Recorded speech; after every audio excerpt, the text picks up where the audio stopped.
Stop right there. Before we dive into the next chapter, I need to make one thing very clear to everyone listening. This is not just another reading. This is a personal message from me to you because what is about to happen in this video contains a level of suspense that the original text barely prepares you for. I've spent time analyzing these specific scenes, and the tension between these characters is reaching a breaking point that changes everything. You need to listen closely to the tone, the shifts in the atmosphere, and the hidden warnings buried in the dialogue. There is something lurking in the shadows of this story that isn't just fiction, it's a calculated move. I'm telling you this now so you don't miss the moment the world shifts for Violet and Xaden. Pay attention, because the stakes have never been higher than they are right now. Let's get into the courtyard and see the fallout. Halden. I rush to kneel by his side, and the shadow evaporates like it was never there. Are you all right? My prince. Anna jumps to the cobblestone, panic filling her eyes, as his second guard joins her. Oh, Halden, are you not just his guard? My eyebrows rise as I glance at her hair. Yep, redheads are definitely his type. Halden waves her off as he visibly fights for breath, and both guards retreat. Thank you, Malek. Xaden didn't kill him. There isn't even a crack in the rock above his head. Give it a second and you'll be able to breathe. I promise, Halden, praying his ribs aren't broken. Bootsteps approach from behind me, and a wave of glittering onyx wraps around my mind like a caress. Sorry about that, Xaden says, his tone implying otherwise. I was blocking a potentially lethal blow to the first year and seemed to have knocked the wind right out of you. I arch an eyebrow and slowly look over my shoulder at him. Seriously? He was going to touch you.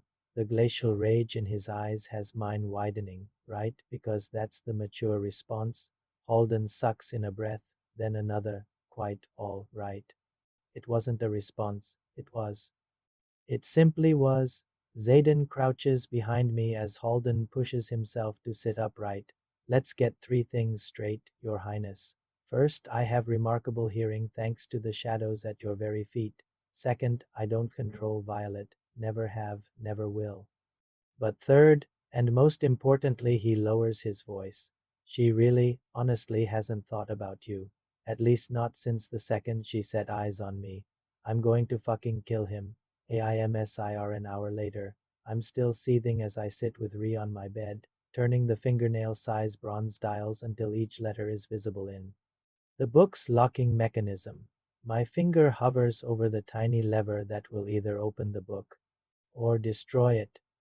I can't do it. We could talk about how your non-boyfriend threw your clearly ex-boyfriend into the wall instead, Rhi says, or even chat about how you've never mentioned you were in a relationship with the prince. Never seemed important. I shrug. He was just Halden to me like Eric is. Eric, and I promised myself I wouldn't give him an ounce of my headspace when he turned out to be the asshole everyone warned me he was. A prince? A duke? Clearly you have a type, she teases. Did Xaden know? I shake my head. Halden didn't have Xaden arrested, but there was a definite gleam of promised revenge in his eyes when he strode up the stairs with his guards. Class ended shortly after that. That explains the wall, she muses. Xaden's complete and utter lack of control over his temper because he's Venin is what explains the wall, but I'm not exactly going to say that to her, so I change the subject. Aimsir. It's the right answer, I say, mostly to myself. My father's world rotated on the axis of my mother, and they didn't meet until their third year. Her first real love would have been Aimsir, and she was irreplaceable. Our entire family's happiness rested on her health and survival. You don't have to convince me. Rhi sits with one leg bent under her and her hands outstretched toward the book. I rest the tip of my finger against the lever. You think you can save my ass if I'm wrong? I've never tried to retrieve 6 vials worth of liquid, or any liquid, but I think I can grab enough that at least all of your father's work won't be ruined. She flexes her fingers, then sighs. And if that rune activates? Well, there can't be too much power stored there. Probably just enough to destroy the book. Probably, I nod. I can tell you I'd rather climb the gauntlet again than be wrong about this. Then don't be wrong. I'm not. Lilith is the obvious answer, and therefore it's the wrong one. Anyone else would have entered it without a second thought and ruined the book. No, he left this for me. I press the lever. It sinks into the mechanism, and my heart stumbles over its own beat when I hear the metallic click of the device unlocking. The book opens, and the 6 vials of ink pivot to lie flat along the pages, their contents perfectly sealed. Thank you, Zinel. I think that one might be better. Directed to Hedian, but I'll take whatever God is with us, Ree says, scooting closer as I rotate the book so we can both read. A History of the Second Crowlin Uprising Draft by Lieutenant Colonel Asher Sorrengail, I read, smiling at the familiar sight of his formal handwriting. All of that for a history text. Ree shakes her head. You Sorrengails are something else. I flip the next page and suck in a sharp breath at the first words. Dear Violet, it's written, but I can hear his voice say it so clearly in my head that my eyes immediately sting. Not just a history text, then.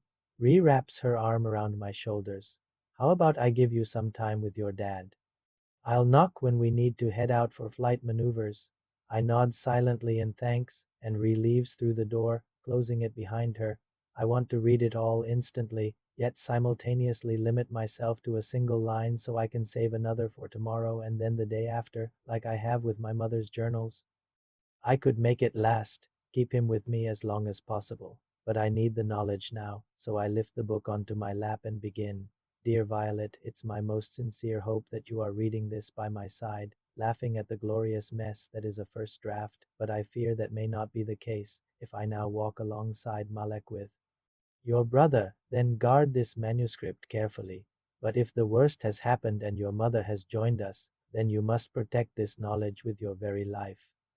Within these pages, you'll find my careful study of the Second Crowlin Uprising, but my daughter, remember what I taught you about history.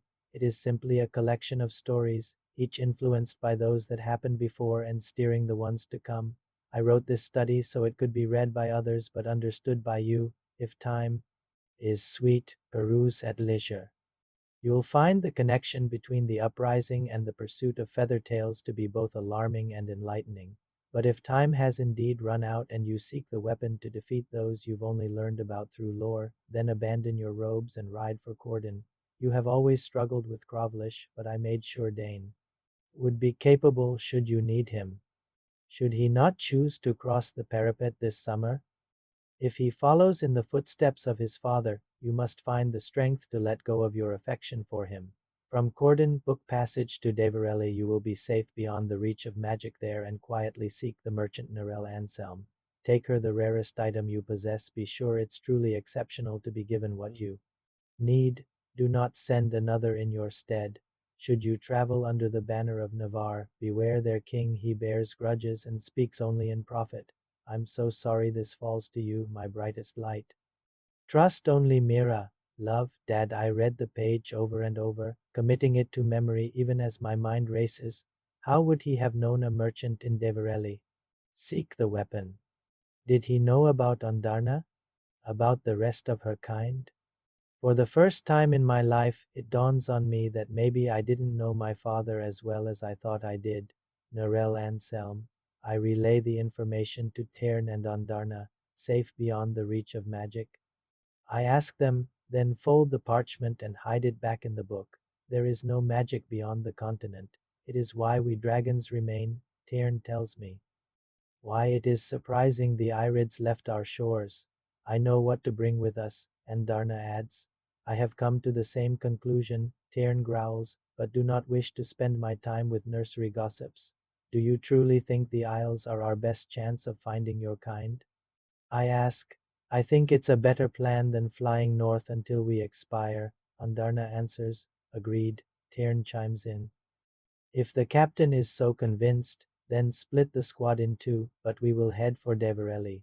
Someone knocks. I startle, then quickly lock the book and shove it under my pillow before crossing to the door and opening it.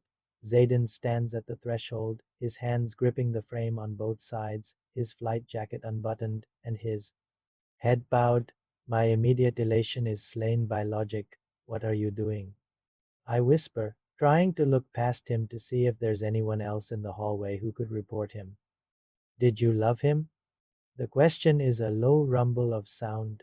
Someone is going to see you. Did you love him? Xaden lifts his head and pins me with a look that borders on feral. I have to know. I can handle it, but I have to know. Oh, for Amari's sake. I grab the lapels of his flight jacket and yank him into my room, and he flicks his wrist, shutting the door behind him. The loud click tells me he's locked it too. I was with Halden years ago. Yeah, I picked up on that. His brown its as he nods. I picked up on a lot of things he was thinking. I blink. That's not how your signet did you love him. He repeats. Holy shit. My hands fall from his jacket. You're actually jealous. Yes, love, I'm jealous. He splays his hand over the small of my back and tugs me toward him. I'm jealous of the armor that holds you when I can't, the sheets on your bed that caress your skin every night, and the blades that feel your hands. So when the prince of our realm walks into my classroom and starts talking to the woman I love with what can only be considered intense familiarity, and then has the audacity to ask her out right in front of me, naturally, I'm going to get jealous. He brings our bodies flush and put him into a wall. My hands skim the cold skin of his neck to cup his chilled cheeks. He's been outside for a while. I told you I would. His gaze bores into mine, and my pulse skips. Back in Aricia, remember? Right after I put you on my throne, spread those beautiful thighs, I slip my thumb over his perfect mouth, I remember, and so does my body, which is instantly heated. He nips the pad of my thumb, and my hand falls away. I told you I'd feel jealous and then I'd kick his ass. I might have turned, but I'm still a man of my word when it comes to you. Yours, Aidan Riorson. I rise up on my toes and press a kiss to his chin. Shadow Wielder, another at his jaw, Duke of Tyrender. My mouth brushes just beneath his earlobe. Love of my life. You have nothing to be jealous of. His hand flexes along my spine, but then he steps back, putting a few feet between us. Did you love him? Violet, you have to tell me. The sharp edge of desperation in his voice does me in. Not the way I love you, I admit softly. He retreats until his ass hits my desk, then stares at the floor. You loved him. I was 18. I search my memories, trying to think of a better word to describe what I'd felt for Halden, but come up blank.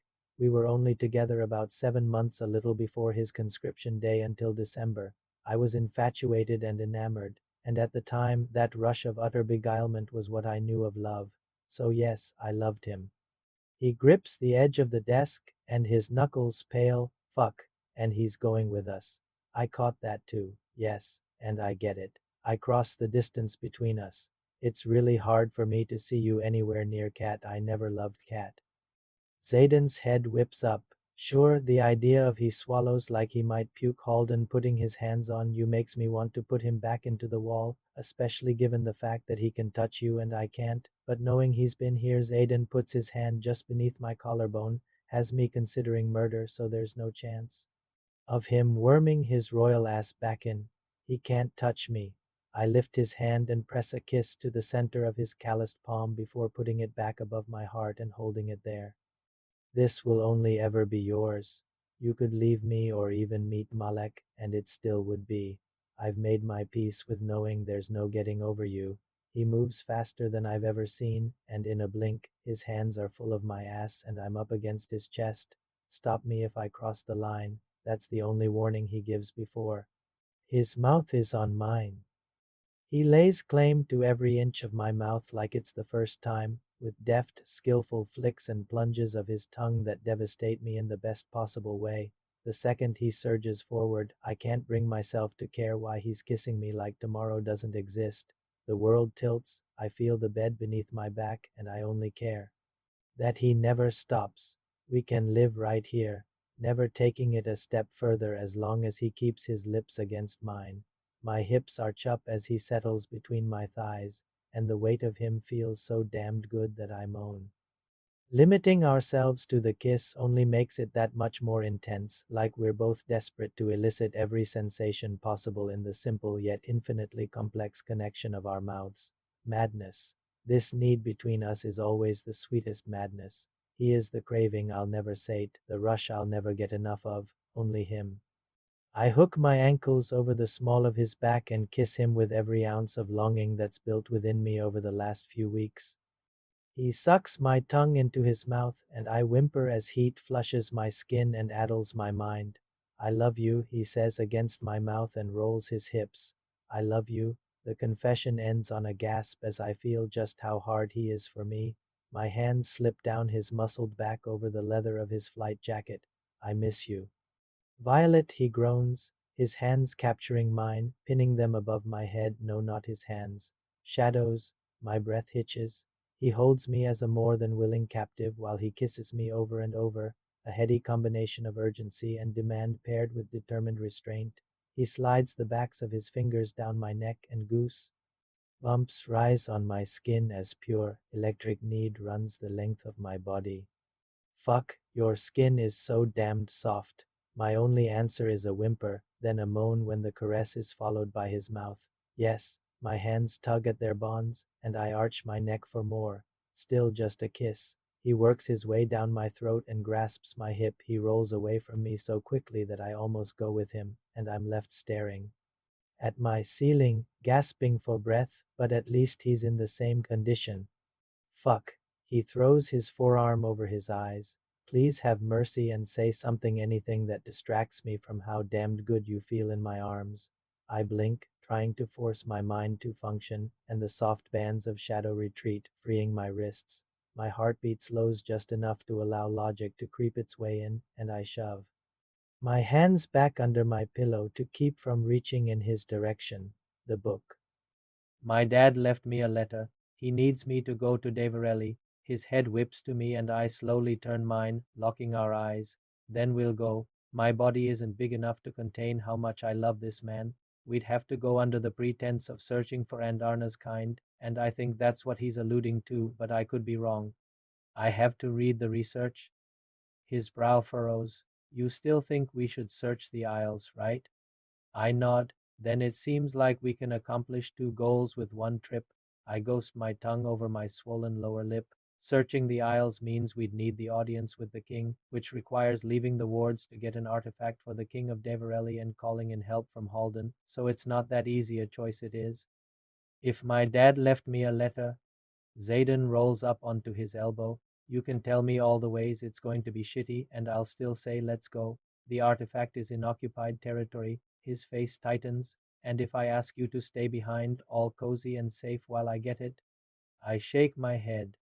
Yeah, that's what I thought, he sighs. At least it will be a chance to evaluate how we function in this squad Grady has put together. When do you want to leave? As soon as possible. Okay, we need to break down what just happened because the levels of jealousy and revelation in this chapter are off the charts. First, let's talk about Xaden. We saw a side of him today that is barely holding it together. He's not just protecting Violet from physical harm. He's trying to protect his place in her heart against a ghost from her past. When he says he's jealous of the sheets on her bed, he's showing us a vulnerability that is actually quite terrifying given his power. He's a man who can control shadows and topple princes, yet he's threatened by an 18-year-old's infatuation. It shows that despite his duke title and his role as a leader, his world truly does start and end with Violet. But the real shocker here is the letter from Violet's father. This changes the entire mission. Papa Sorrengail wasn't just a scribe. He was a strategist who saw the holes in history that everyone else ignored. The fact that he left a coded message for her relying on her knowledge of her mother's first love. The dragon Aimsir proves he knew exactly how Violet thinks. He didn't just leave her a book. He left her a map to a weapon. And notice how he told her to trust only Mira. That's a massive red flag regarding the rest of their family and the leadership in Navarre. Violet is now carrying a secret that could dismantle the entire war effort or save it. This move to Deverelli isn't just a search for Andarna's kind anymore. It's a quest for the only thing that might actually stop the Venin. What do you think? Was her father part of a secret rebellion all along? Let me know your theories in the comments because this mystery just got a lot deeper.